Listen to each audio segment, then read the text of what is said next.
येत्या 3 सप्टेंबरपर्यंत मुंबई गोवा महामार्ग दुरुस्त झाला नाही तर संबंधित ठेकेदार आणि महामार्ग प्राधिकरणाच्या अधिकाऱ्यांवर कारवाई केली जाईल असा सज्जड इशारा राज्याचे सार्वजनिक बांधकाम उपक्रम मंत्री एकनाथ शिंदे यांनी दिला.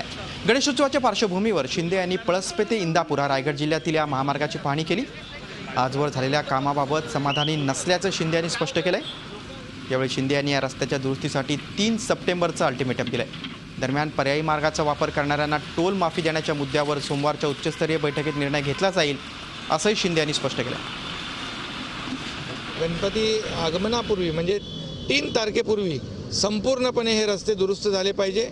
कुठल्याही प्रकारचा त्रास कोकणात जाणाऱ्या भाविकांना होता कामा नये अशा प्रकारच्या स्पष्ट सूचना आणि निर्देश या ठिकाणी दिलेले आहेत. कुठल्याही ठेकेदाराला पाठीशी घालण्याचं काम शिवसेना नाही, राज्य सरकार कुणी करणार नाही, कारण लोकांच्या जीवाशी खेळण्याचा अधिकार कोणालाच नाही. झी 24 तास रहा एक पाऊल पुढे.